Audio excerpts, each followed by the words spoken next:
Paulina precisa ficar quieta, né? Não, Capriotti, por definição, o jornalismo informa o que sai da rotina. E Palmeiras na final da Libertadores. Por esse raciocínio, quando houver um mundialzinho... Ai, meu Deus do céu. Tchau, Capri. Até já. Até daqui a pouco. Tchau, gente.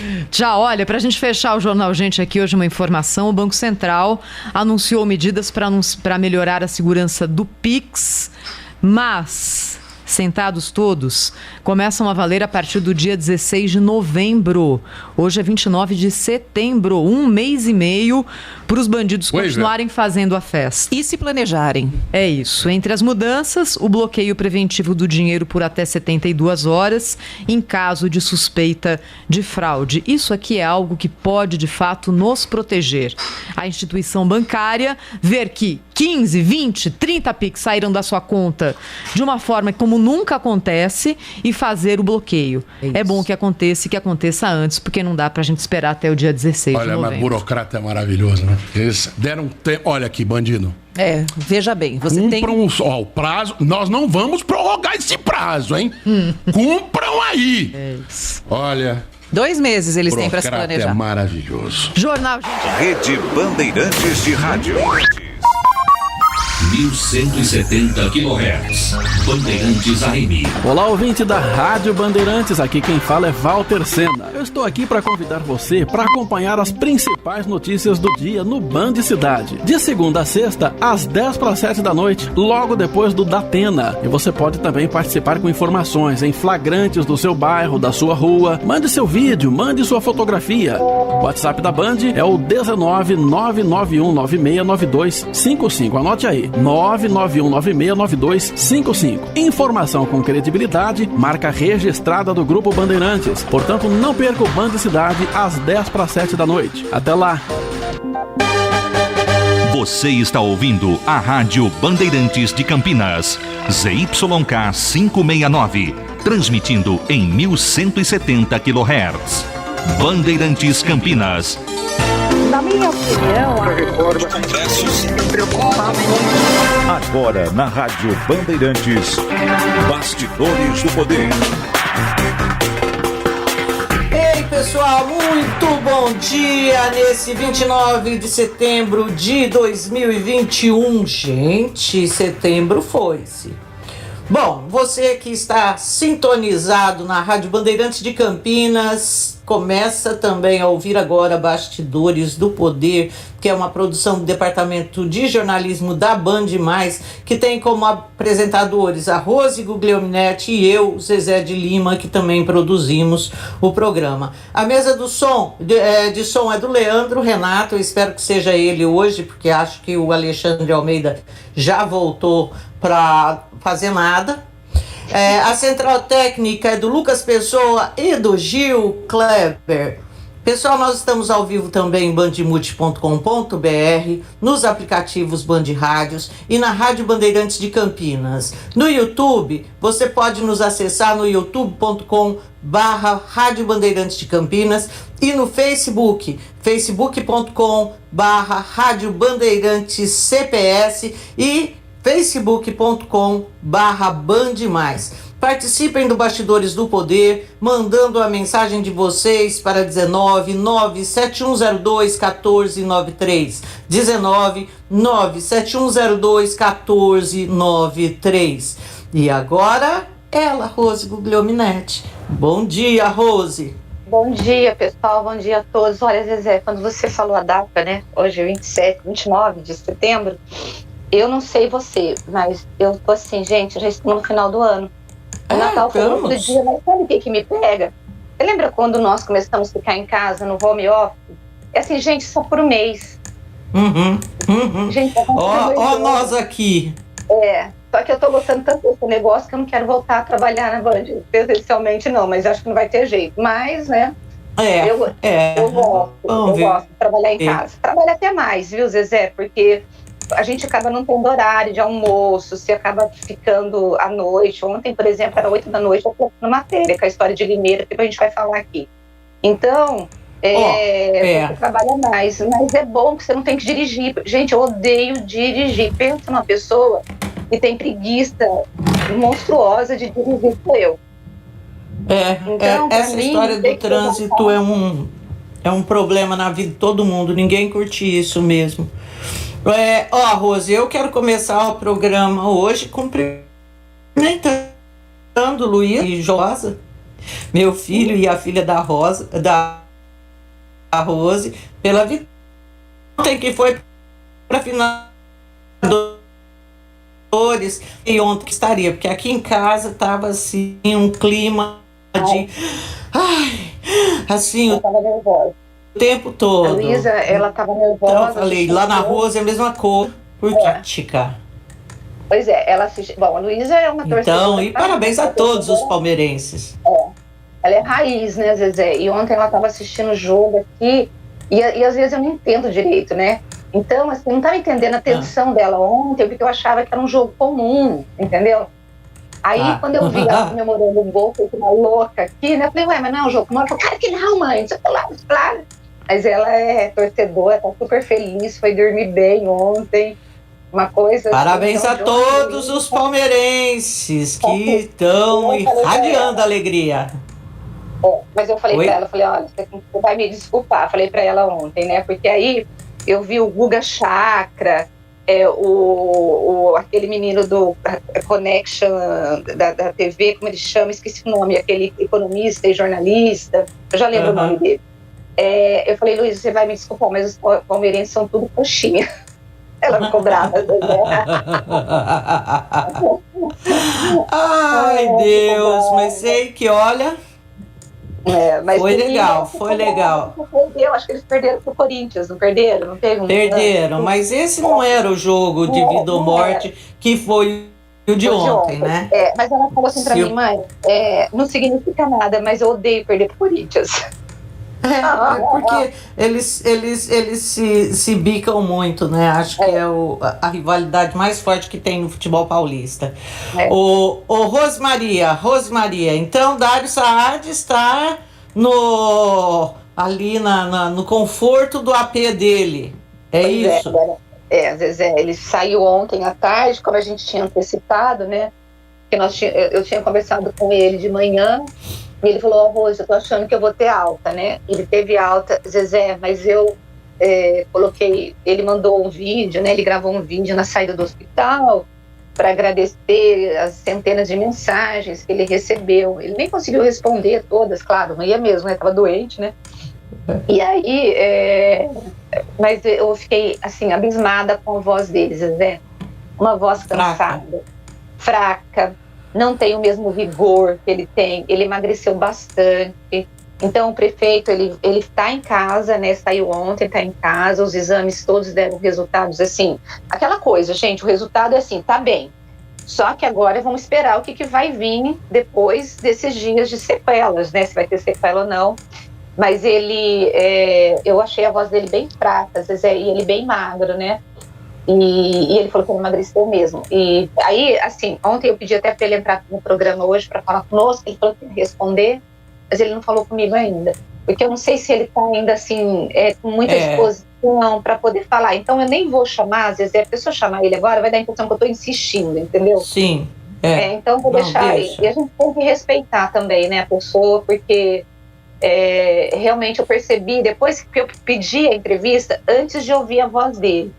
Quando eu ouvi a voz dele, fraquinha, eu falei, eu nem vou insistir, porque realmente tá bem assim, ele fala, Zezé, e tem que parar um pouquinho para poder buscar, pro mundial, sabe, assim, para poder ter força. Mas, gente, o que é, assim, alívio pra gente?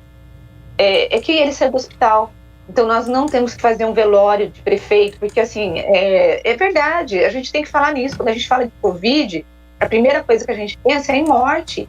Nós tivemos o vereador professor Alberto, que ficou 46 dias internado em UTI, né, Zezé? Nós entrevistamos ele aqui.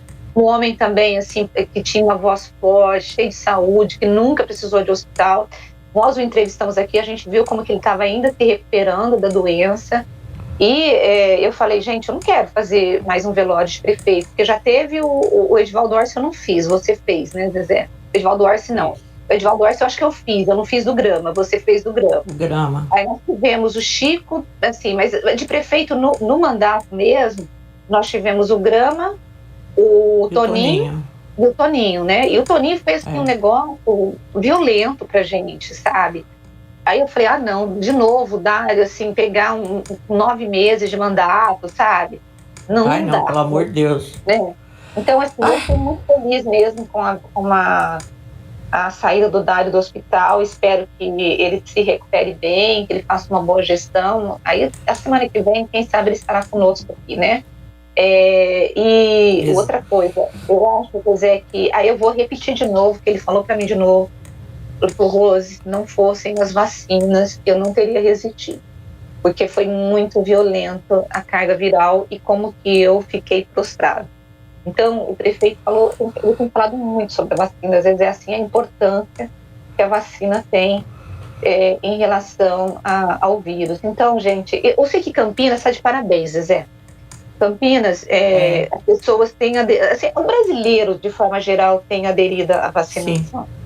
Então, a gente não precisa nem assim, reclamar, mesmo os negacionistas têm tomado a vacina. E isso é importante, continua falando o que você quiser falar, mas toma vacina, né? Porque isso é importante. Então, o único brasileiro aí que não tomou vacina é o presidente da República, né, Zezé? E você viu que o prefeito lá de Nova York escreveu. O Bill de Blasio. Quando ele descobriu que mandou recado. Se vacinou lá nos Estados Unidos, ele mandou recado para ela pedir para o marido dela se vacinar para não ficar contaminando as pessoas, né? Exatamente. Bom, Rose, e por falar em vacina, uma coisa que eu acho super importante, tá agora, manchete do UOL, e tá também uma matéria relacionada ao tema no Bandimulti, é a questão da vacinação de crianças e adolescentes. Crianças até 15 anos, né? E aí adolescentes também. O Brasil, nenhuma das vacinas previstas aí no Plano Nacional de Imunização, quer dizer, disponíveis na rede pública de saúde, conseguiu cumprir a meta em 2020. Ou seja, vacinar mais de 90% do público-alvo. E isso daí, gente, é muito perigoso, porque está sendo vamos colocar assim, que várias doenças já erradicadas aqui vão voltar por causa dessa cobertura que insiste em ficar em cerca de 70% da população. Não é suficiente para manter o país longe dessas doenças que matam, dessas doenças que causam sequelas permanentes e tudo mais. Isso incluindo a SEIB da paralisia infantil. Bom, a Prefeitura de Campinas está lançando a partir do dia 1º uma campanha para ver se consegue resolver essas questões. Todas as vacinas do PNI vão estar disponíveis, acho que das 8 até as 11 da manhã, se não me falha a memória. Rose, me ajuda aí nessa. Peraí, deixa eu procurar aqui. Pode ir falando aí, eu vou procurar. Para que os pais levem essas crianças para serem vacinadas. Gente, pelo amor de Deus, não custa. Não essa de uma hora dessas enfrentar uma doença que é prevenível com vacina. Das 8 às 11, que é uma doença das 8 às 11, tá? Das 8 da manhã às 11 da manhã. Olha, é um intervalo legal. Aí você leva seu filho, leva a carteirinha, leva a identificação. Perdi a carteirinha. O carteiro de vacinação é uma coisa que geralmente a gente não perde, né? Mas se você perdeu, fazer o quê? Fala que você perdeu, mas leva a identificação. Eu, por exemplo, mantive agora, eu entreguei para cada um a carteirinha deles. Mas até o Até eles serem grandes, responsáveis por eles mesmos, eu mantinha a carteirinha aqui, mesmo porque na Band, quando eu fui contratada, me foi pedida a carteirinha, era exigida a carteirinha de vacinação dos meus filhos, né? Uma coisa que eu acho importante, eu manteria essa exigência para todas as outras coisas, é fundamental isso daí. Veja, por exemplo, o Brasil perdeu o certificado, né, de erradicação do sarampo. Sabe, tem essa tríplice viral que ela protege contra cachumba, rubéola, né? É tudo de graça, basta as pessoas terem pique e levarem os seus filhos, não custa mesmo. Seguinte, o Leandro está aqui falando que o meu, acho que o Lucas ou o Leandro estão falando que o meu microfone está falhando, a minha internet, pelo amor de Deus. A internet está falhando, aí eu não falei nada porque eu achei que fosse a minha, né? A minha está falhando? Tá, eu vou falando, sai e entra de novo, eu acho melhor. Bom, gente, em relação à vacinação, o que a gente tem, né, são duas questões. Eu acho que a primeira, que é a história das pessoas serem resistentes à vacina, existe um movimento anti-vacina, em que a população mesmo, essas pessoas, elas não tomam a vacina porque elas falam, não, porque a gente vai estar se contaminando, tomando o próprio vírus e tal.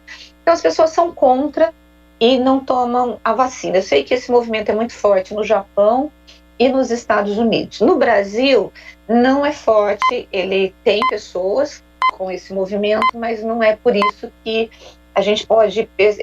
Isso não seria, assim, crucial nessa questão, no efeito de pessoas que não estão vacinando os filhos, né? Existe esse grupo.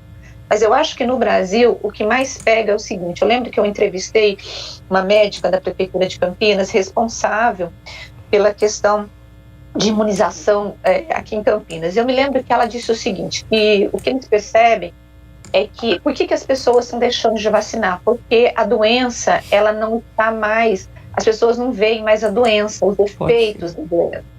Então ela falou assim, por exemplo, você tem doenças que foram erradicadas e a pessoa não percebe uma paralisia infantil, né, Zezé, que era muito comum lá atrás, há 30 anos, né? E depois, quando começou todo mundo tomar vacina, você não tem mais pessoas que ficaram com problemas, com sequelas por conta da doença e não apresenta mais paralisia infantil, as pessoas foram perdendo medo.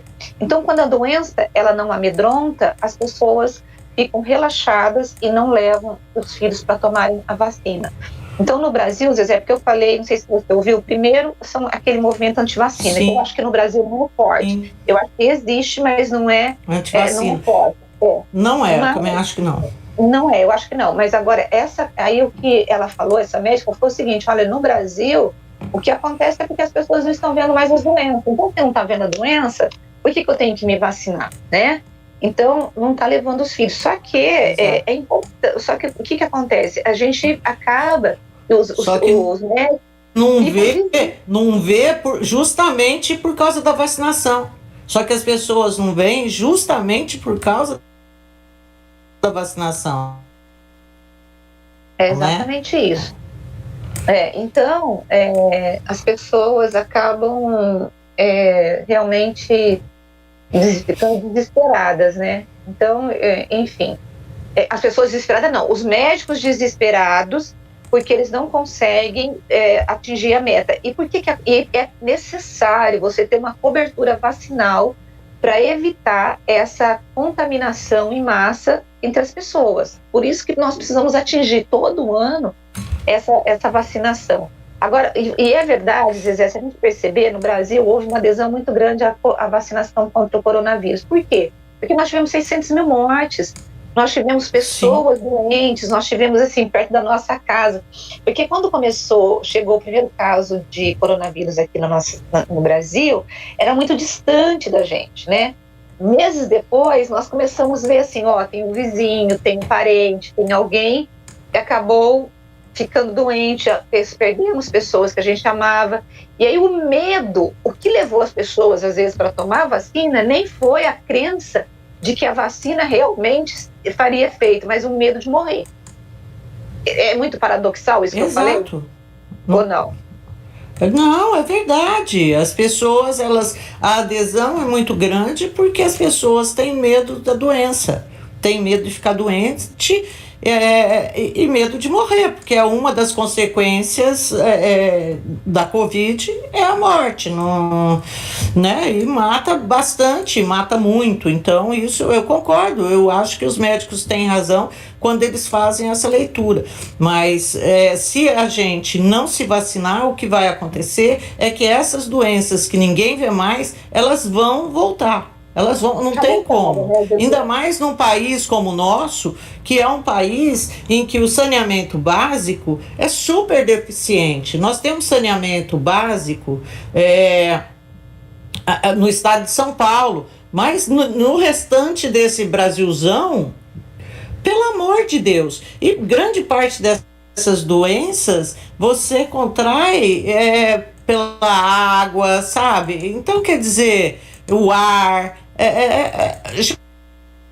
Gente, as razões para se vacinar, elas são muitas. E só não leva, vou dizer um negócio, quem for muito irresponsável, porque vem sendo alertado por todos nós de que não pode deixar de vacinar o filho.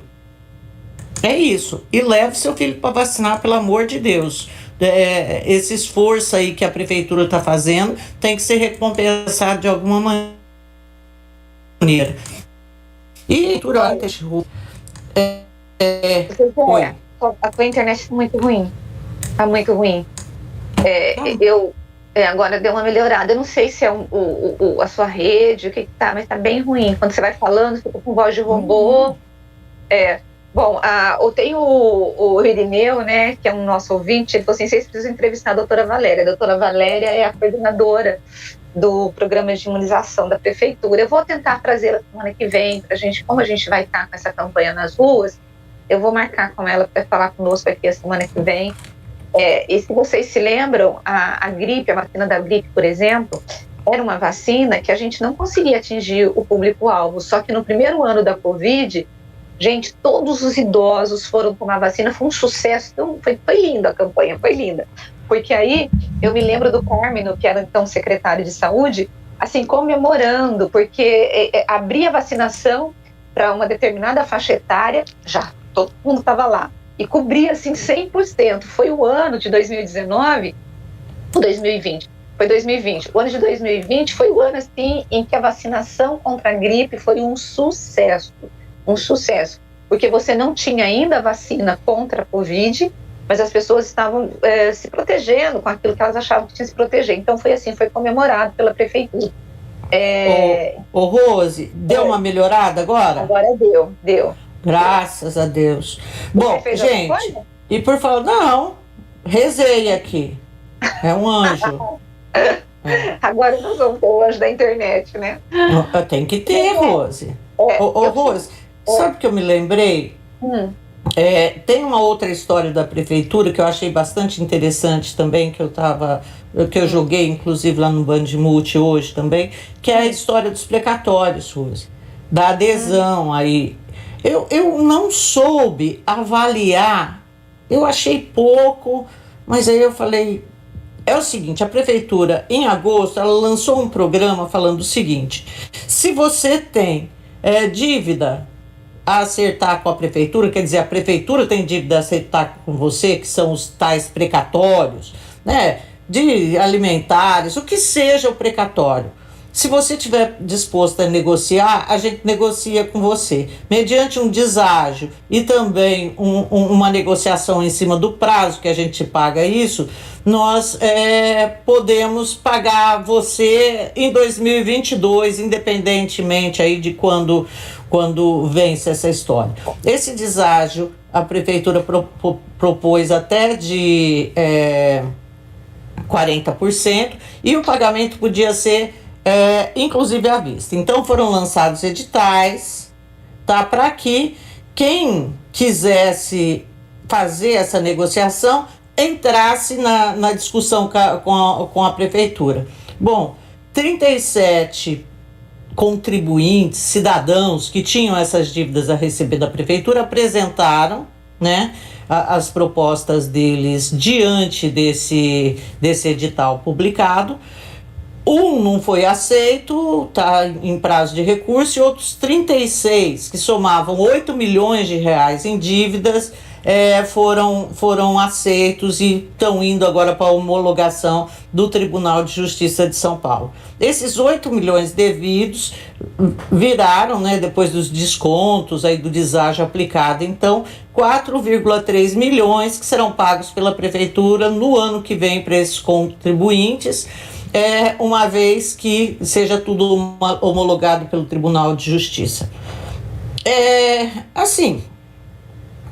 Eu achei 8 milhões, a prefeitura tem aí a expectativa de negociar 180 milhões, que é muita coisa, né, Rose? Muita coisa em precatório. Mas eu acho que a gente vai ter que falar com o secretário de Finanças para ver se isso estava dentro daquilo que se imaginava. Vão ser publicados outros editais, agora para dívidas trabalhistas, tá? Então, nesses outros editais, deve sair ainda esse ano, e a mesma coisa, deságio até 40% e negociado o prazo de pagamento disso daí, se à vista, se parcelado, quanto vai ser. Mas enfim, eu acho que apesar do desconto ser super grande, 40% é difícil, né?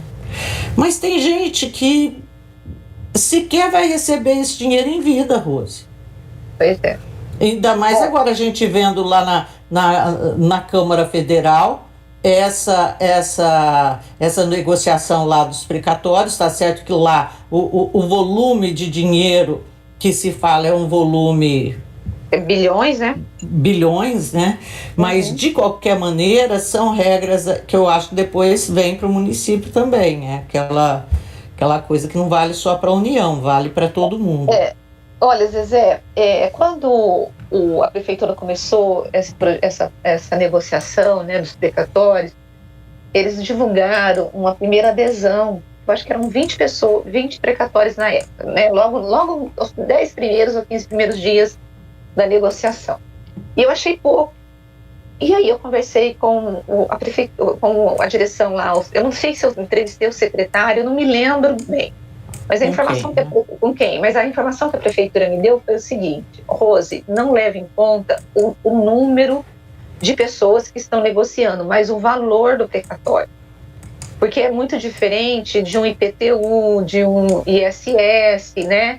Em que você vai pelo volume de contribuintes que estão devendo. Então, por exemplo, cada ano a prefeitura distribui aí 500 mil carnês de IPTU. Então, são meio milhão de pessoas que tá ali naquela lista, que estão naquela lista de contribuintes. Os precatórios não. Os precatórios, muitas vezes, você tem um número menor de pessoas, mas um volume grande de dívidas que a prefeitura tem a pagar. Então, vamos sempre olhar pelo lado do volume. Aí, se a gente pensar 8 milhões de 180 milhões, para mim ainda continua pouco, né? Mas é aquilo que você falou, grande parte da dívida é muito trabalhista, você tem outras alimentícias, tem muita coisa de desapropriação. Então, tudo isso vai valendo a pena. Agora, o que a gente tem que perceber? Se a prefeitura devia 8 milhões e ela vai pagar 4, são 50%. Para a prefeitura? Sim, é negócio da China para a prefeitura. Negócio da China, por quê? Porque a análise que eu estava... A prefeitura vai poder pegar esses 4 milhões e investir em outra situação. E outra coisa, e porque também é um pouco mais demorado, porque a prefeitura só pode negociar os precatórios que já estão autorizados pela justiça. Ela não pode ir lá entendeu? É tudo aquilo que está ali. A justiça chancelou. Então, a negociação ela é um pouco mais demorada. Mas, quando a gente olha sobre o aspecto do poder público e a economia que vai ter dos cofres públicos, foi uma jogada de mestre, né? Em que você vai poder... Eu pensei pelo lado da pessoa que tem para receber, né? E aí a única coisa que... Oi? Oi, Rose. Vai falando que eu vou atender. E a única coisa que... que me deu uma certa... assim, do lado de quem tem esse precatório para receber, a única coisa que me deu uma certa aflição foi pensar, nossa, a pessoa perde aí 40% daquilo que ela deveria receber, o que é um percentual assim grande.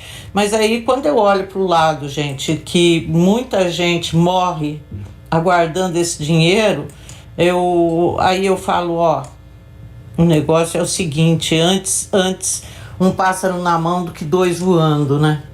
É isso que me vem à cabeça. Bom, a gente vai para o intervalo, porque a gente tem entrevista daqui a pouquinho, tá bom? Vamos lá para o intervalo, pessoal? Bastidores do Poder, na Rádio Bandeirantes. Ali eu estava dentro da pequena área. De segunda a sexta-feira, das 11h30 ao 12h30, você vai invadir a melhor parte do campo. Nossa área, na Rádio Bandeirantes. Oferecimento Medplex Veracruz. Saiba mais em cirela.com.br/Medplex Veracruz.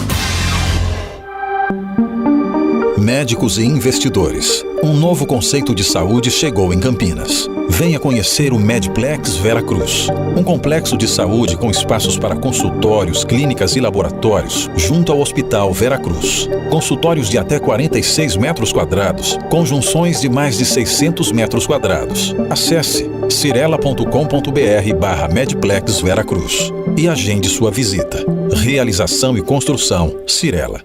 Campeonato Brasileiro 2021 na Rádio Bandeirantes. Todos os jogos de Guarani e Ponte Preta com a melhor transmissão de futebol e a equipe esportiva de maior audiência do interior. Narração com emoção, comentários com credibilidade, um show de reportagens. Futebol é com a Rádio Bandeirantes. Apoio Rocha Autopeças, há 29 anos oferecendo peças de qualidade com preços justos. Acesse rochaautopeças.com.br. Na Corbela Tintas, você encontra a Coral Proteção Sol e Chuva. Atendimento e qualidade só tem ela. Corbela. AZ Company Engenharia, empresa de Campinas com mais de 10 anos de experiência, voltada na recuperação de fachadas e estruturas prediais. azcompany.com.br. Company com Y.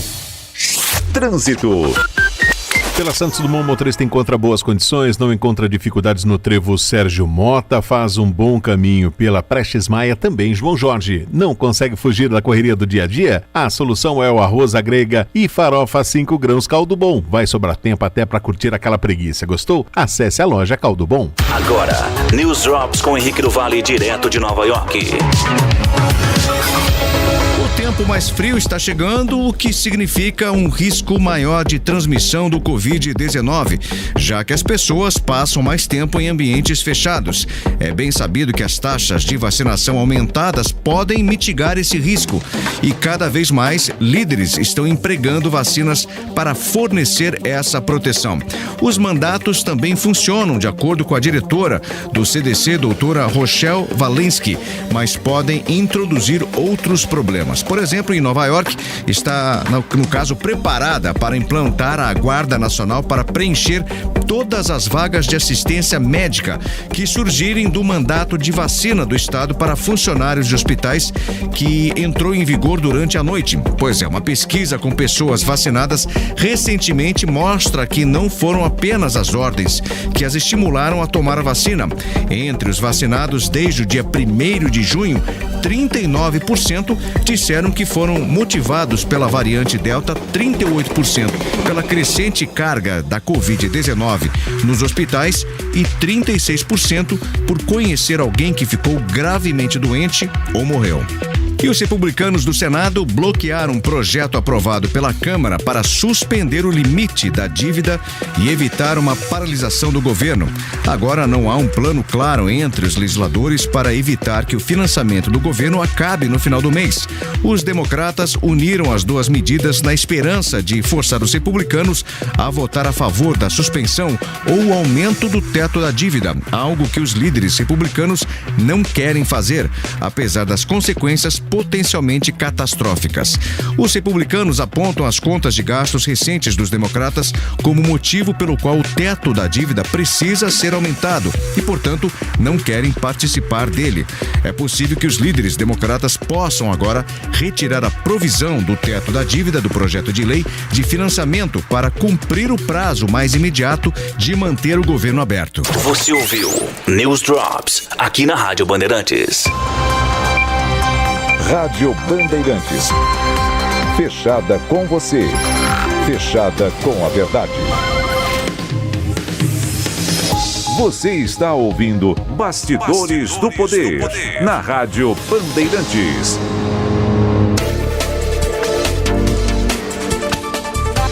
Ei, pessoal, nós estamos de volta com o Bastidores do Poder e agora a gente recebe aqui o doutor Luiz Antônio Alves Torrano, que é o diretor da Cidade Judiciária há um tempão já, hein, doutor Torrano? Muito bom dia para o senhor. Bom dia, Zezé. Bom dia, Rose.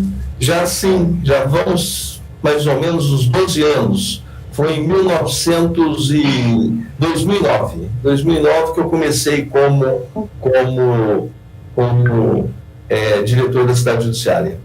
Isso foi logo depois da Cidade Judiciária ter sido inaugurada, né, doutor Torrano? Que eu me lembro que foi um esforço. A Cidade Judiciária foi inaugurada em 30 de junho de 2005.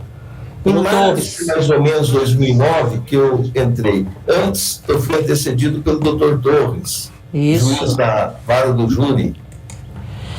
Me lembro bem. Foi uma luta e tanto para conseguir essa Cidade Judiciária. Coisa de dois. Aqui que foi uma grande luta imensa, uma luta hercúlea do Dr. Torres. Ele que encabeçou e conseguiu todo aquele complexo para o Poder Judiciário. Foi uma luta que nós tivemos, dependências lá na Cidade Judiciária que nós devemos a ele, a luta dele. Bom, doutor Torrano, a gente hoje aqui, o senhor está conosco para falar de uma nova aquisição aqui para Campinas. Conta para o pessoal o que a Cidade Judiciária ganhou.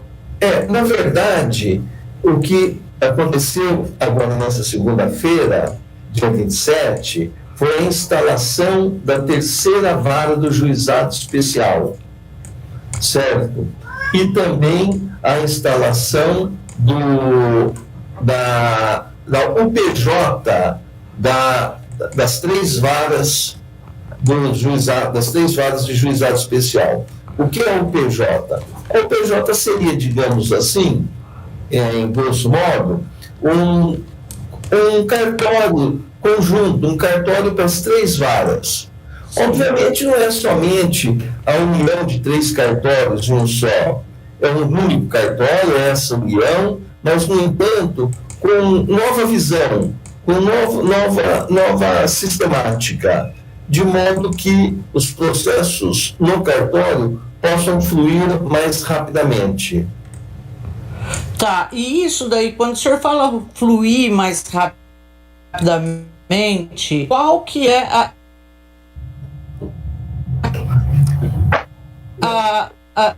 tem um caso hoje, qual é a expectativa do judiciário acerca desses prazos com a instalação do cartório? Então, veja bem, o prazo de um processo entre o seu ajuizamento, digamos assim, o trânsito em julgado, depende muito de vários fatores. Então, por exemplo, entrou com o processo, teve recurso, não teve recurso, houve necessidade de diligências, por exemplo, fora da comarca de Campinas, né? Cartas precatórias. Então, depende muito.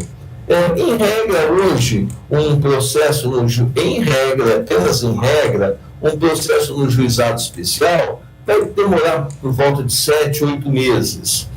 Um pouco menos depois se houver recurso.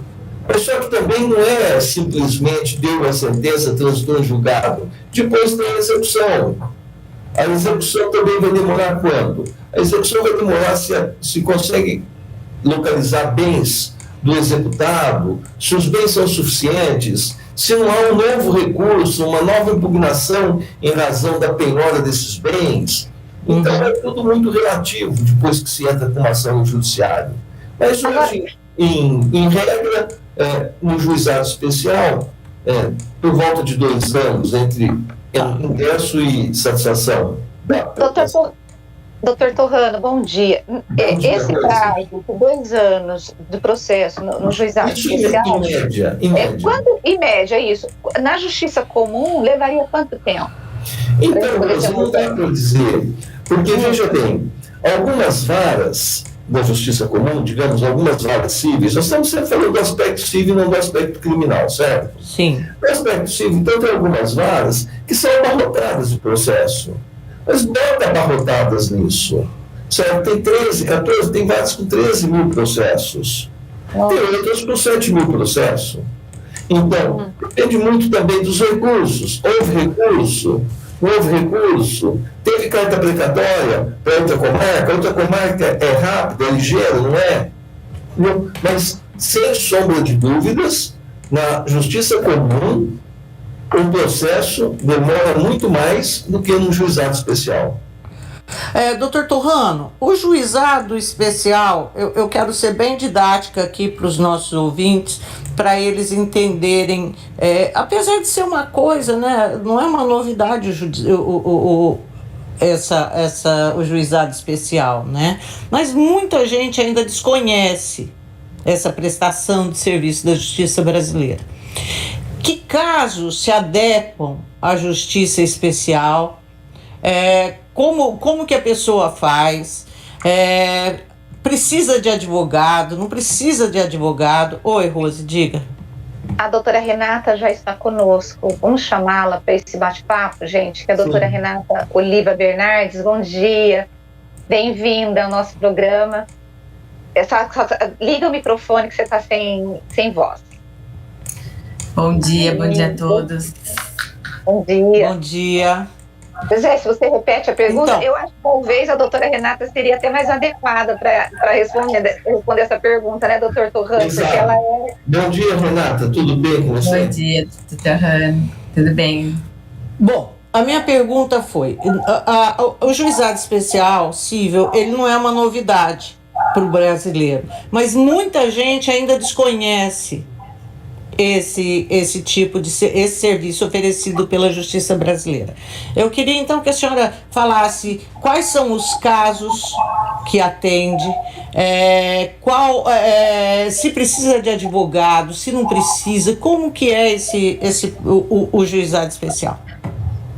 Bom, o Juizado Especial Civil de Campinas, agora que houve a instalação da UPJ, que é uma unidade de cartório único que atende 3 varas e mais um auxiliar, nós temos os requisitos para ingresso no Juizado Especial Civil são ações que tenham até 40 salários mínimos como valor da causa, até 20 salários mínimos, a parte pode ingressar sem advogado, e nós temos os postos de atendimento nestes casos, que são os postos com convênios com faculdade, que são os postos da PUC, da Metrocamp, da Unisal e da Facamp. Eles atendem as pessoas que procuram, a população em geral que procura, orientam sobre as documentações necessárias, sobre a viabilidade do pedido, né? Porque além do valor da causa, não podem ser ações especiais que nós chamamos, né? Ações que não sejam as comuns. Não pode necessitar de perícia, ações mais complexas, porque dentro desse valor da causa não pode ser ação de família, por exemplo, não pode ser uma ação contra o Estado, porque seria direcionada a ação à Fazenda Pública. Quem banca esse serviço? É o próprio Poder Judiciário. E aí eu queria que a senhora falasse também acerca de um projeto que acho que ainda está no Congresso Nacional e que visava restringir bastante isso, o juizado especial, colocando inclusive taxas e obrigações aí por parte de quem acionasse o serviço. Hoje o serviço, no primeiro grau, ele é totalmente gratuito. Então, quem arca com os custos são o próprio Estado. O que às vezes nós temos percebido são demandas que nós chamamos de demandas predatórias, né? Um sem número de demandas que muitas vezes não tem lastro, não tem base, e as pessoas entram em busca de uma reparação, dano moral, por exemplo. Muita gente busca sem que haja o mínimo de fundamento. Então, isso tem acarretado um ingresso em massa no juizado. O número de distribuição do juizado aumenta em progressão geométrica, a gente brinca. E é necessário conseguir, de certa forma, colocar limites nisso para que a população não seja prejudicada e quem realmente precisa entrar com uma ação tenha os direitos garantidos. Então, esse processo legislativo que está em trâmite, ele visa balizar esse ingresso, mas não impedir o acesso. Até mesmo porque, por exemplo, quem fosse beneficiário da justiça gratuita conseguiria ter acesso gratuitamente, da mesma forma. Mas essa indistinção, né, de ser uma justiça que não tem nenhum custo, nenhuma consequência para quem entra e perde o processo, muitas vezes acarreta esse tipo de comportamento. E acaba inviabilizando, né? Oi?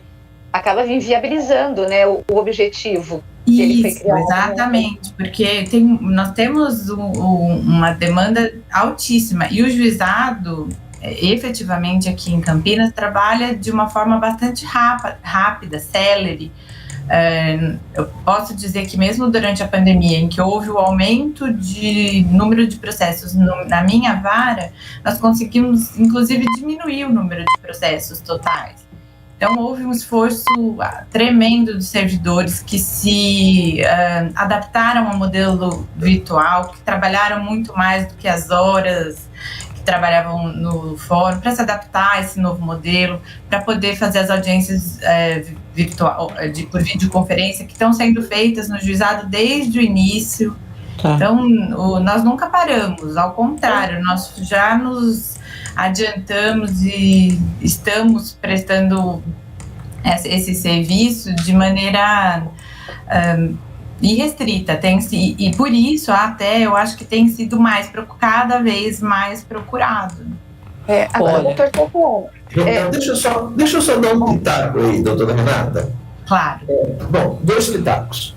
No primeiro, é bom que se acrescente que nós estamos falando do juizado especial cível. Sim. Mas nos mesmos moldes que há o juizado especial cível, no qual a doutora Renata é juíza, ou no qual a doutora Renata é juíza, certo? Nós temos o juizado especial também da Fazenda Pública, certo? Quando o contribuinte, quando o funcionário público tem, para nós, é Fazenda Pública municipal e estadual, não está nesse meio o federal, que tem o juizado especial da Fazenda Pública Federal lá na Justiça Federal. Então nós temos também, que não fez parte dos nossos eventos de segunda-feira, mas sim é um outro setor do Poder Judiciário, o juizado especial da Fazenda Pública, certo? Esse é um pitaco que eu gostaria de dar. Um segundo, Renata, que eu gostaria que você me corrigisse, porque a Zezé e a Rose, né, companheiras do jornalismo, me perguntaram quanto tempo mais ou menos demora um processo no juizado especial cível. Eu falei que o processo, digamos assim, de conhecimento até a sentença seria por volta de 1 ano. Em regra, mais, menos? Não, muito menos. Vamos lá, muito menos. Por isso que eu estou pedindo para corrigir. Olha. Mais 1 ano seria a execução, em regra. Então, você corrigisse aí, por favor. Na realidade, a realidade hoje que nós temos no juizado é que muitos processos já tem uma decisão, a primeira sentença, em cerca de 1 ou 2 meses, e em 1 ano tem sido a média para o processo ter um recurso, ser julgado o recurso, iniciar a execução e encerrar essa execução. Então, cerca de um ano o processo começa e termina totalmente. Bom, esse recurso... né? Esse tá parecendo poupa-tempo aqui. Lembra quando a gente falava, meu Deus, que é isso? Poupa-tempo é demais da conta. Oi, doutor Torrano. Deixa eu fazer minha defesa, aí senão os ouvintes vão falar, esse diretor é que eu não sou da área, né? Eu sou diretor administrativo e juiz de vara de família e sucessões, né? Então, mais ou menos, simplesmente foi um achismo, digamos assim. Fica tranquilo, doutor Torrano, a gente sabe. De fato, assim, é uma coisa surpreendente. Mas você disse, Renata, que houve um aumento grande, inclusive durante a pandemia. E o que levou a... quais são essas causas? O que o pessoal está discutindo no juizado especial? Olha, eu te diria que as discussões são inúmeras e versam sobre as mais diferentes questões. Então, muitas questões de consumidor, claro, muitas questões de descumprimento de contrato, que por conta, inclusive, da pandemia, não conseguiram adimplir seus contratos, os contratos, por exemplo, um contrato de locação que deixou de ser pago, um contrato entre partes privadas mesmo, que não conseguiu ser adimplido. Então, a pandemia trouxe problemas para muitas pessoas, e isso reflete no judiciário, que acaba sendo acionado quando há o descumprimento por uma das partes.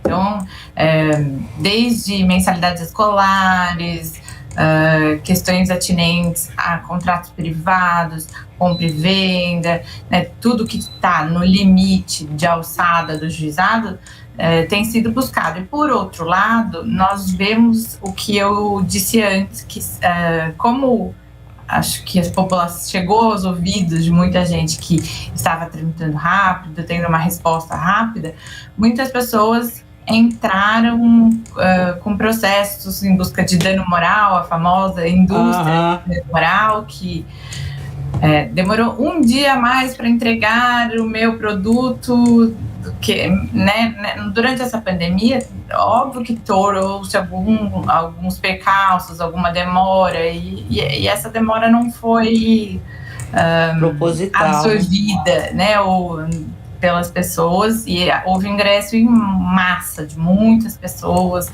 como se fosse uma forma de tentar aliviar o prejuízo financeiro que estava se sentindo, né, eventualmente.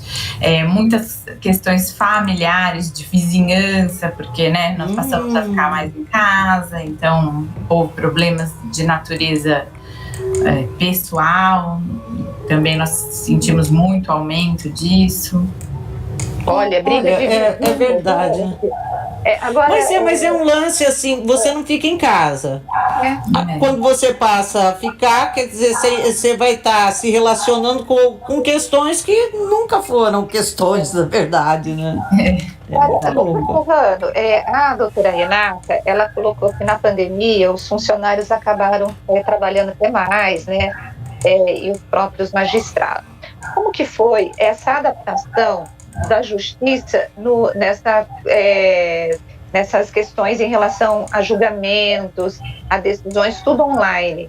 Eu não sei se eu acho que o doutor Torrano e depois a doutora Renata, mas como que a justiça se adaptou durante esse tempo? Porque eu me lembro que houve um favor por parte dos advogados, que iria se atrasar tudo, e eles não sabiam como que iria acontecer. Depois a justiça foi se acomodando, e a vida seguiu, como todos nós, em todos os segmentos. Mas como que foi isso na justiça? E quando a gente pensa em poder público, a gente pensa sempre numa máquina muito pesada, muito burocrática, e a justiça não foge a isso, né? Bom, na verdade, Rose, num primeiro momento, a cidade judiciária, todos os fóruns, né, sempre estaduais que eu estou falando, ficaram fechados Somente a vigilância do pessoal da segurança lá. Não houve nada. Bom, mas paralelamente a isso, o tribunal disponibilizou, por exemplo, um e-mail para a primeira vara de Campinas. Então, o advogado queria falar com o juiz. Então, entrava em contato por esse e-mail, certo? O juiz marcava uma data e, pelo sistema Teams, né, naquela data, tal como se ele tivesse agendado fisicamente no fórum. Nessa data, por e-mail, pelo Teams, conversava com o advogado, via o processo, etc. e tal. A mesma coisa os cartórios, né? Os processos hoje são, em grande parte, para não dizer a maioria, eletrônicos. Então, a petição é fácil. Nos processos físicos, realmente, no início, houve um pequeno atraso, certo? Mas depois também o tribunal arrumou uma sistemática de ou se digitalizar o processo por inteiro ou a partir daquele momento, o que era necessário ser digital. Então, nós fizemos um subprocesso digital para os processos físicos, certo? E agora, depois que os funcionários voltaram, materializa todo esse, digamos, entre aspas, esse subprocesso, juntando ao processo físico, certo? No segundo momento, nós tínhamos a presença de 30% dos funcionários, nós tínhamos dois grupos, funcionários e magistrados do grupo de risco e não grupo de risco. O não grupo de risco, seja magistrado, seja serventuário, 30% em rodízio, sistema de rodízio na cidade judiciária. E nos fóruns, em especial, nos fóruns em geral, aí, de São Paulo, capital e interior. E agora, a partir do dia 27, nós passamos a ter 50% de funcionários e não funcionários, seja do grupo de risco, seja do grupo de não risco, né?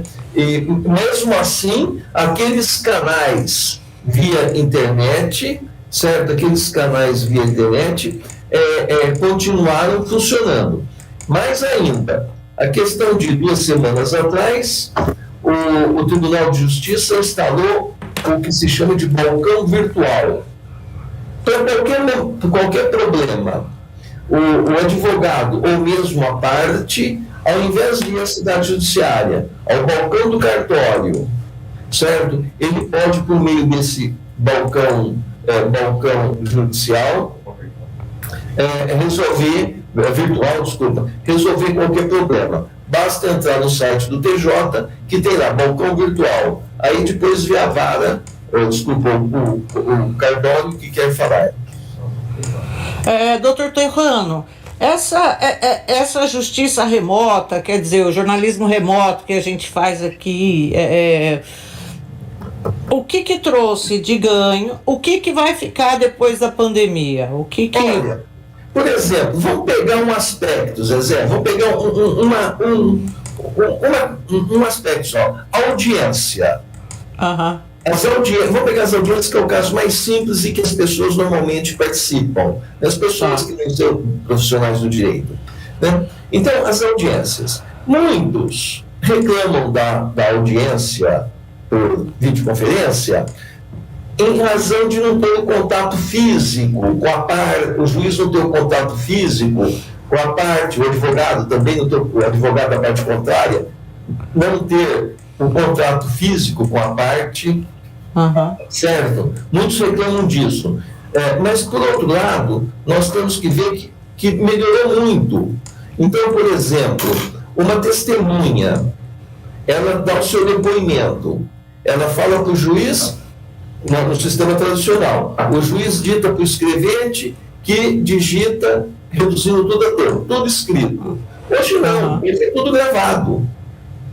Então é muito mais rápido, mas muito mais rápido mesmo. Tudo absolutamente gravado. Então o advogado, por exemplo, quer se insurgir contra uma decisão ali na audiência dada pelo juiz. Não há necessidade de... Não, então vamos ver. vamos consignar no termo de audiência isso. Não, quando ele falou, já está registrado. Então veja que isso daí foi uma praticidade. Óbvio que tem os senões, por exemplo, aquele que eu falei do contato físico, com a parte, etc e tal, né? Tá, mas o senhor acredita que essas audiências remotas, por exemplo, vieram para ficar? Olha, eu acredito que sim. Zezé, eu já fiz audiência ouvindo o mugido de vacas. Por quê? Que legal. A testemunha estava lá no sítio. Claro. Pegou um celular e falou. Eu já fiz testemunhas que a parte falou assim, doutor, um minutinho só que eu vou parar o caminhão aqui, onde pega melhor o celular. Então eu acredito que se não veio para ficar exclusivamente, mas pelo menos minha opinião, que veio para ficar em termos de opção concorrente, ou física, presencial, ou por videoconferência. O senhor acredita que o fato de ser remoto... só uma perguntinha. Que o fato de ser remoto altera o resultado do julgamento? Esse negócio do contato físico é uma coisa importante, assim, pro juiz? Olha, eu posso dizer da minha experiência na vara de família, certo? Então nós temos investigação de paternidade, as ações, ação de alimentos, ação de divórcio, ação de guarda de filhos. Credo. Eu acredito que não. Eu acredito que na vara de família em especial, pelo menos comigo, o fato de a audiência ser remota, ser por videoconferência, eu não vejo prejuízo para uma justiça mais adequada, mais justa. Doutora Renata? Eu só ia complementar o que o doutor Torrano falou, que na experiência no juizado especial civil também tem sido bastante profícua, até porque as partes não precisam se deslocar até o fórum, não precisam esperar, elas têm o horário da audiência, e naquele horário todos entram, cada um do seu local ou de trabalho, ou da rua, como o Dr. Torrano disse, às vezes a pessoa está no meio da rua e para fazer um depoimento como testemunha. Então, os próprios advogados que no começo eu acho que tinham uma certa resistência, porque a gente não sabia realmente como funcionaria, eles mesmos hoje se mostram abertos a isso e perceberam que tem agilizado, tem facilitado a vida da população. E no caso do juizado, que tem muitas pessoas que tem que pegar vários ônibus para chegar na cidade judiciária, que são pessoas às vezes mais carentes, para elas tem sido muito mais... Elas agradecem no final da audiência, que conseguiram fazer audiência sem ter esses deslocamentos, que perde quase um dia inteiro, né? É um momento em que entram na hora da audiência, e eu também não vejo nenhum prejuízo para o resultado do processo. Às vezes, ao contrário, elas se sentem, estando de longe, nas telas, me dá às vezes a sensação que elas se sentem mais à vontade para falar, não se sentem acuados, porque às vezes, estando no fórum, dá uma sensação de apreensão, né? Aquele ambiente mais formal, aquela situação um pouco mais rígida. No virtual, eu sinto que as pessoas estão mais abertas, inclusive. Eu tenho até percebido que muitas vezes um acordo, a gente consegue chegar num acordo, porque de longe as partes às vezes estão com acidente de trânsito, que tem muitos casos, companhias aéreas, as partes estão mais abertas a essa composição. Então isso eu acho que tem facilitado a vida da população. Doutor, deixa eu passar para vocês. Pode complementar. Só complementar a doutora Renata e a mim mesmo, né, na minha primeira. Então, veja bem, tem duas coisas. Uma primeira, imagine, nós vimos hoje aí minha dificuldade para entrar aqui no programa, certo? Imagine a parte tem essa dificuldade. 1, 2. E a parte que fala assim, eu não vou não. Antigamente, nós tínhamos aquela condução coercitiva, condução sob vara. E hoje, como é que faz? Vai lá na casa dele ligar o aparelho? Não. Veja bem, para as partes, obviamente, se o advogado noticiar que a parte tem dificuldade para ingressar nos meios aí das redes sociais, ou então a parte que insiste em não participar, em não ingressar na audiência pela rede social, nós temos no fórum 2 salas, certo? Onde a parte pode ir, se for problema de falta de conhecimento, ela pode ir lá e ela participa da audiência por remota, com a aparelhagem do fórum. Tem um funcionário lá que liga, tal, não precisa ela ir na frente do juiz, ela vai a uma determinada sala. O mesmo ocorre também com aquela testemunha que outrora, no sistema anterior, seria conduzida coercitivamente. O oficial vai lá, busca testemunha e leva ao fórum. Isso é um. Um problema que às vezes surge, segundo a observação minha, um complemento, que surge é o problema da internet cair.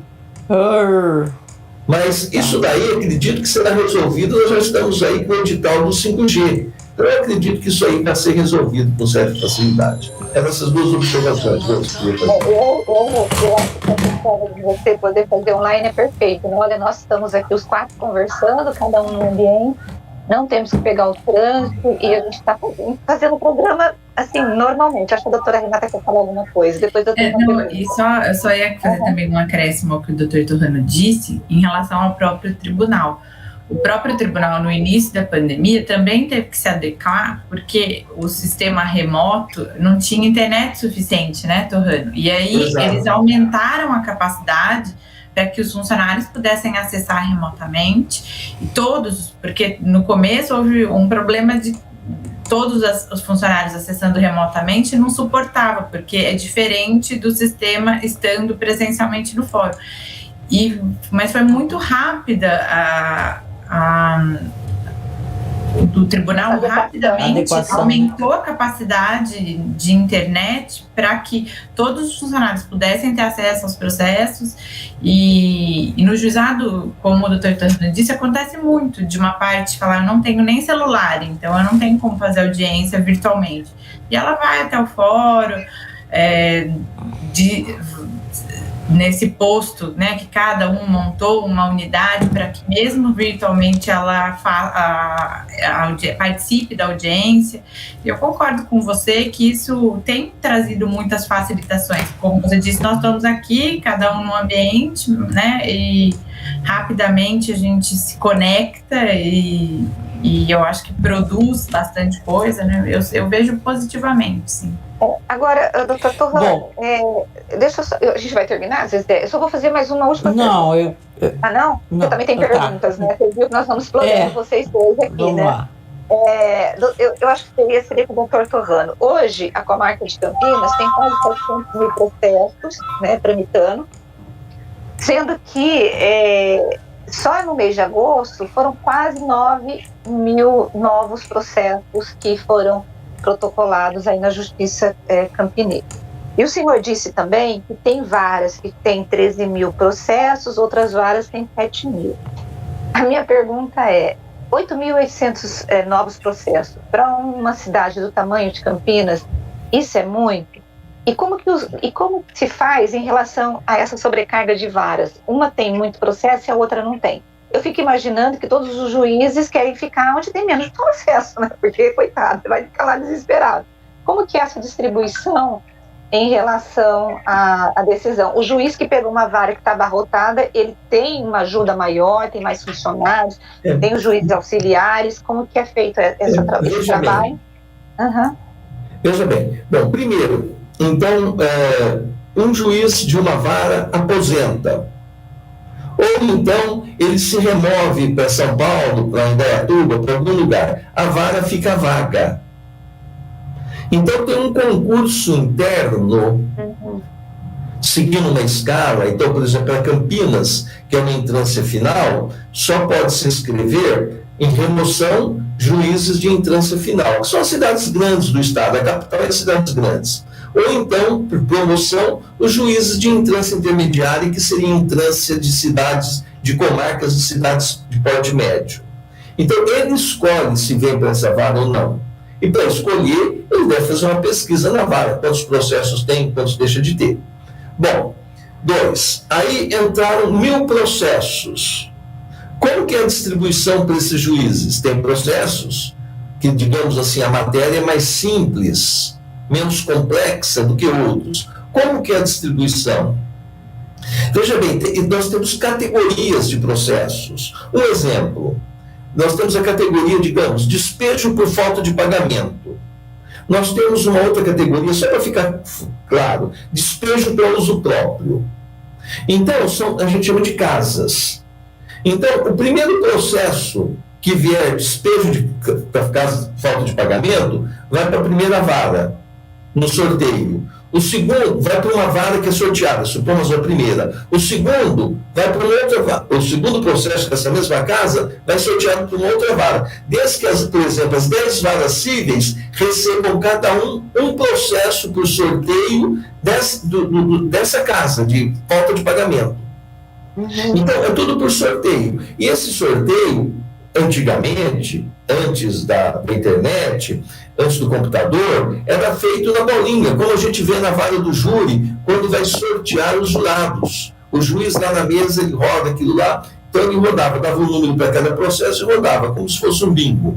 Hoje não. Hoje essa distribuição é automática, é por computador. Então, alguns juízes... então, todos os juízes recebem o mesmo número de processos.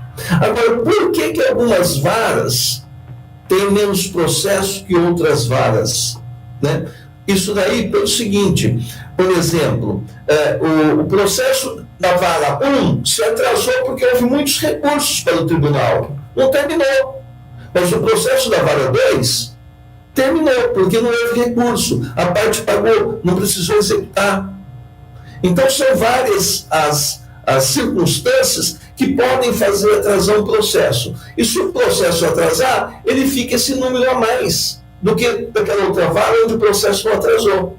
Né? Então, existe. E sem contar que determinadas equipes de trabalho trabalham de uma forma mais rápida, outras não tão rapidamente. Né? Então, tem todas essas circunstâncias que fazem ter um maior número. Além disso, por exemplo, num cartório, um cartório X tem um número maior de processos, o cartório Y tem um número menor de processo. Né? O que acontece?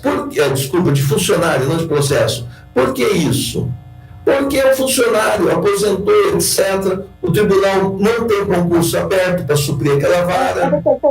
Agora, uma coisa que me veio à cabeça, eu já passo para vocês, Zezé. Uma das questões, assim, que o brasileiro que depende da justiça, ele se sente lesado, é quando há prescrição do crime, né? Essa prescrição, ela é culpa do judiciário ou dos advogados que entram com muitos recursos, porque nós fizemos recentemente a matéria da prescrição do crime do Toninho, por exemplo. No Sim. dia que fez 20 anos da morte do prefeito aqui, que foi assassinado, foi o dia em que prescreveu o crime. E essa sensação de você não conseguir acessar a justiça, ou a justiça não ter essa legitimidade de você poder confiar nela. Essa semana mesmo nós falamos aqui no programa, quantos por cento, Zezé, que confiavam na justiça, da matéria da Folha? 20%? 16%, né? 16%. 25% no Supremo Tribunal Federal. 25% no Supremo Tribunal Federal. A prescrição é culpa de quem? Olha, veja bem, esse problema de confiar na justiça ou não, também, antes disso, só para não querendo defender a justiça, mas apenas dar meu ponto de vista, ele é muito relativo. Por exemplo, se eu entro com uma ação, eu tenho certeza que eu estou correto. E aí eu perco. A culpa é do juiz, a culpa é da justiça. Uma batida de carro, acidente de trânsito. Então tem muito isso. Não estou dizendo que a justiça não tem, que o Poder Judiciário não tem a culpa. Mas também na sua morosidade, etc., né, em razão dos aspectos que eu já comentei. Mas também tem isso, o aspecto subjetivo. Por exemplo, Falando de política, né, já que você tocou no Toninho, recentemente o ministro Alexandre de Moraes pediu vista de um determinado processo. Se não me engano, era do foro privilegiado do senador Flávio Bolsonaro. Se não me engano, foi esse. Bom, veja bem, a lei lhe faculta pedir vista. Por que ele pediu vista? Ele viu algum aspecto daquele momento, não estou chutando, relevante, que ele não estudou, precisa estudar. Então tem tudo isso, né, da demora, da falta das pessoas. Aí alguém que seja contra o Flávio Bolsonaro, está vendo, olha lá, começou o presidente, já está fazendo. Mas a gente não sabe o que ocorre. Esse é um problema. Problema da prescrição. Eu não sou, Rosa, eu sou da área civil. Você falou da área criminal. Né? Mas na área civil, na área criminal, até onde eu me lembro, tem pontos, itens, ou determinados momentos que, se passar entre o momento 1 e o momento 2, um prazo superior a X anos prescreve. Quando o Toninho era homicídio, a prescrição do homicídio era de 20 anos. E esses 20 anos não poderiam ocorrer, ele poderia levar 100 anos para ser julgado. Desde que entre o ponto 1 e o ponto 2 não passassem 20 anos, entre o ponto 2 e o ponto 3 não passassem 20 anos, entre o ponto 3 e o ponto 4 não passassem 20 anos. Esse é o problema.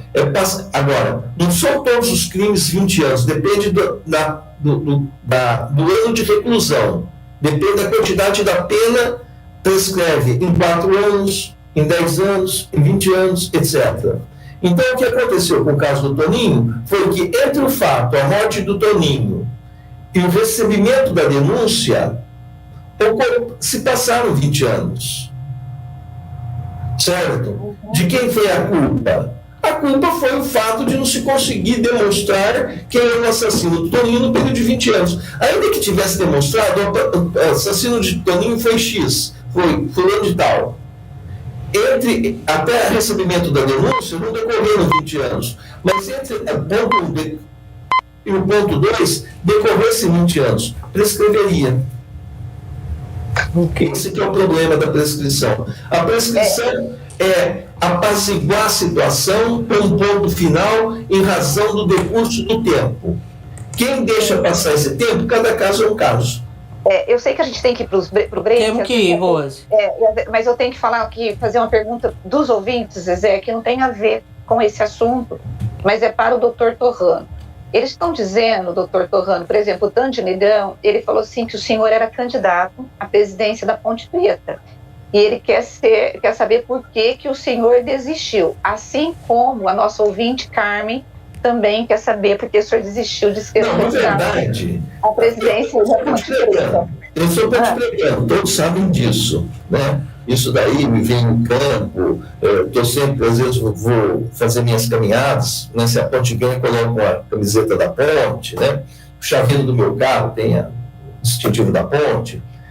Na verdade, um determinado grupo me viu com a possibilidade de ser candidato, mas eu nunca fui candidato. Houve essa conversa de que eu seria candidato, mas eu nunca fui candidato. Ocorreram alguns fatos, aí começou essa conversa de que eu realmente seria candidato. No começo de junho, eu publiquei uma nota que eu não era candidato, né? Publiquei essa nota, saiu até na internet que eu não era candidato. E agora, não era candidato. Por que eu não era candidato? Por diversos motivos particulares.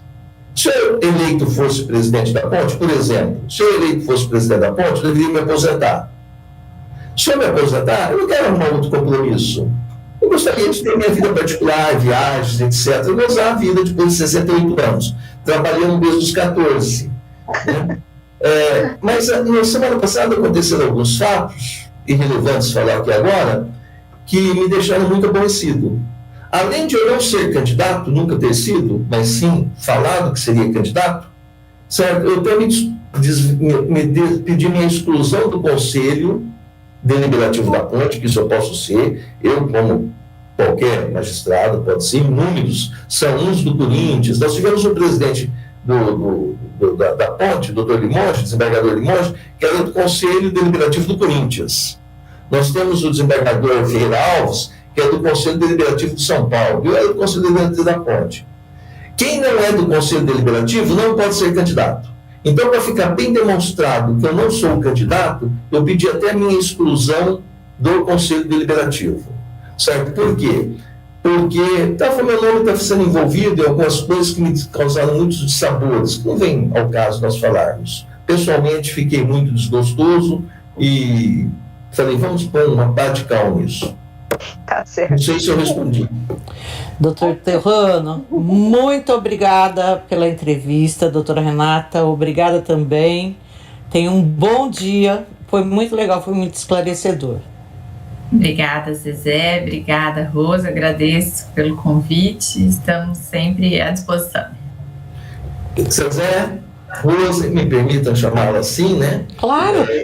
Embora nós tenhamos pouco contato, mas sou sempre um seguidor das notícias de vocês aqui da região, né? De Campinas em especial. Muito obrigado, agradeço meu nome, agradeço a possibilidade de expor aí as coisas do Poder Judiciário. Estou sempre à disposição. Muito obrigada. E agora a gente vai para um intervalo, coisa rápida, e voltamos já já. Vamos lá? Bastidores do Poder, na Rádio Bandeirantes. Não importa se o tema é leve, polêmico, divertido ou incrível. O que realmente importa é que você seja sempre o primeiro a saber. Bandemulti.com. Todo o conteúdo do Grupo Bandeirantes em um só clique. Notícias atualizadas de 4 grandes regiões do estado, a qualquer hora. Entretenimento, esporte, utilidade pública. A informação que você precisa. Acesse bandemulti.com. Saiba sempre mais. Médicos e investidores. Um novo conceito de saúde chegou em Campinas. Venha conhecer o Medplex Vera Cruz. Um complexo de saúde com espaços para consultórios, clínicas e laboratórios, junto ao Hospital Vera Cruz. Consultórios de até 46 metros quadrados, com junções de mais de 600 metros quadrados. Acesse cirela.com.br/Medplex Vera Cruz e agende sua visita. Realização e construção Cirela. Minuto do Patrimônio Cultural. Uma homenagem ao maestro Carlos Gomes. O magnífico teatro à la Scala, que consagrou Carlos Gomes no final do século XIX, presta até hoje reverência ao maestro campineiro. O museu, que ocupa área importante da casa de espetáculos, ostenta sobre uma mesa de honra os bustos em bronze dos principais operistas italianos, como Verdi, Puccini, Rossini e muitos outros. E nesse espaço valioso do museu, apenas um estrangeiro. Quem seria? Wagner, o gênio alemão de Tristão e Isolda? Mozart? Beethoven? Quem? Parece incrível, mas o único bronze de estrangeiro, ou seja, não italiano, sobre essa mesa é o do brasileiro Antônio Carlos Gomes, o nosso Tonico de Campinas. Minuto do Patrimônio Cultural. Realização Grupo Bandeirantes e Academia Campinense de Letras. Campeonato Brasileiro 2021 na Rádio Bandeirantes. A melhor transmissão de futebol com a equipe esportiva de maior audiência do interior. Nesta quarta-feira tem rodada dupla de transmissão na Bandeirantes. Às 19 horas tem Guarani e Cruzeiro no Estádio Brinco de Ouro. E às 21h30 tem CSA e Ponte Preta no Estádio Rei Pelé em Maceió. Jogos da 27ª rodada do Brasileirão. Acompanhe em AM 1170 Campinas, pelo site radiobandeirantescampinas.com.br, aplicativos Band Rádios e Rádio Bandeirantes Campinas, sistemas iOS e Android, também pelo Facebook e YouTube. Futebol é com a Bandeirantes, laia, laia, laia, laia, laia, Bandeirantes. Futebol. Trânsito. Pela Joaquim Vilac, motorista já encontra boas condições, não perde tempo na Alberto Sarmento até a chegada do Balão do Castelo, Marechal Rondon e Francisco José de Camargo Andrade com boas condições. Sky pré-pago, recargas a partir de R$ 9,90. Ligue agora 3003-8522. Sky, a gente se diverte junto. Agora, notícias da hora com as notícias locais, nacionais e internacionais, direto da redação da Rádio Bandeirantes. A Caixa realizou na noite desta terça-feira na capital paulista o sorteio do concurso 2413 da Mega Sena. As 6 dezenas sorteadas foram 3, 22, 37, 40, 41 e 48. Não houve vencedores do prêmio principal. A estimativa para o próximo concurso é de sortear 12 milhões e 800 mil reais. 12 apostadores acertaram 5 dezenas nesta terça-feira. Cada uma delas vai receber o prêmio de R$ 114.924,54. Outros 4 apostadores fizeram a quadra e vão ganhar R$ 1.120,03. Nesta semana, os sorteios da Mega Sena ocorrem na terça, na quinta e no sábado por conta da Mega Semana da Primavera. Normalmente, os sorteios ocorrem às quartas e aos sábados. Apostas para a Mega Sena podem ser feitas até às 19 horas nas casas lotéricas credenciadas pela internet ou no aplicativo da loteria. O valor de um palpite simples é de R$ 4,50. Você ouviu Notícias da Hora, aqui na Rádio Bandeirantes. Rádio Bandeirantes. Fechada com você. Fechada com a verdade. Você está ouvindo Bastidores do Poder, na Rádio Bandeirantes. E nós estamos de volta com Bastidores do Poder. E agora, vamos ter mais participação aí, Rose? Olha, tenho mais uma aqui, mas enquanto isso, enquanto eu vou achando aqui, eu quero falar de Limeira, gente.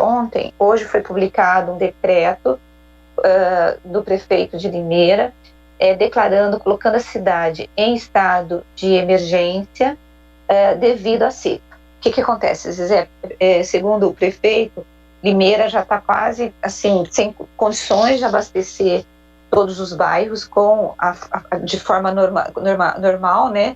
Então, publicou um decreto em que, se a população não reduzir o consumo de água, multas podem ser adotadas e racionamento também. Então, eles estão pedindo para a população economizar água, não lavar calçada, não lavar quintal. O próprio poder público, a partir de hoje, vai reduzir o consumo de água em parques públicos e outros tipos de atividade. E, se for necessário, o prefeito, então, baixa uma portaria. Se a população não reduzir o consumo de água no município, vai baixar uma portaria impondo multas e racionamento de água, porque a situação em Limeira entrou assim, numa questão bem drástica mesmo, Zezé. Nossa Senhora da Aparecida. Ai, não tem nem o que falar, né, gente? É economizar. Se conscientizar. Olha, eu, assim, aqui em casa, banheiro, eu tenho dito, não precisa lavar, sabe? Usa cândida, bastante cândida na água, e vamos passar pano, sabe? Para não usar a água, Rose. Não, assim, a única água que eu uso aqui agora, assim, não tem jeito, né, assim, a rodo, é para regar as plantas, porque aí não vou deixar as plantinhas morrer também, porque não dá, né, Rose? Não dá. Então, assim, é uma situação bem complicada. E lembrando que o prefeito de Limeira, ele é o presidente do PCJ, né? Sim. Então ele tem uma ideia exata do drama que a gente vive em função do conhecimento aí adquirido ao longo desse tempo como presidente, né? É o Mário Botion, né? O Mário Botion. A Sandra, ela está dizendo que ela está muito feliz e agradecida a Deus em função da melhora do prefeito de Campinas. E quanto ao presidente, Zezé, ela acha que ele já tomou umas 4 doses da vacina, só que ele não fala para ninguém, e aí ele fica desfilando sem máscara para poder dar um mau exemplo aqui e lá fora. Pois é, gente, olha, eu realmente não sei se ele tomou ou não, mas falou agora em vacina, em CPI, me veio a CPI na cabeça, Luciano Hang, vai estar lá na CPI, já deve estar. Ele está lá, olha a roupa dele. Nunca financiei fake news, nem sou negacionista. E o que você achou do depoimento de ontem? Eu achei chocante. Chocante. Né? Mas assim, no fundo eu já sabia, né? Era isso mesmo, vamos inventar uma coisa que seja entendido como tratamento, como prevenção, para que as pessoas não tenham medo de sair e tocar a vida delas, e quem ficar no caminho foi Deus que quis. Achei que foi bem isso mesmo, sabe? Como disse, né, o Bolsonaro ontem também disse que quem morreu com a Covid só teve a vida abreviada, né? Pois E o Hang, Zezé, na fala inicial dele, eu tô meio de lado, gente, porque eu tô olhando aqui no meu computador. Ele usou aquela frase que é atribuída ao Martin Luther King, que diz que o que mais o preocupava não era o grito dos maus, mas o silêncio dos bons. Então ele está dizendo que ele representa, ele falou isso lá na CPI agora, ele representa a voz de milhões de brasileiros e que, como você colocou, ele não financiou fake news e nunca integrou o gabinete paralelo do Ministério da Saúde. É incrível, né? Como eles conseguem vir com essa versão, e o Hang, que está paramentado da forma como ele gosta, com as bandeiras, com as cores do Brasil, ou ele está com a gravata amarela, uma máscara com a bandeira do Brasil e o nome da loja dele verde, e um paletó verde. Assim, que eu vou dizer, né, para uma figura dessa? Diante do comportamento que o Hang tem, eu acho que ele acha que ele não integrou nada, eu acho que ele acha, Rose, eu acho que, eu não sei, e eu espero que num determinado momento as pessoas consigam ver a verdade. E se for eu que não estou vendo a verdade, que eu consiga ver também. O que eu mais desejo para as pessoas nesse momento, que eu acho que é o bem mais raro, além da água, é a verdade. Que elas entrem em contato com isso, né? Porque Deus me livre de ficar sendo enganado e enganando os outros. É horrível, é horrível. Bom, Rose, nós temos que ir embora, porque são 11h29, o esporte já está chegando. Pessoal, um abraço para todo mundo. Amanhã, 10 horas, aqui, Bastidores do Poder. Rose, beijo. Até amanhã. Beijo, gente. Tchau. Você ouviu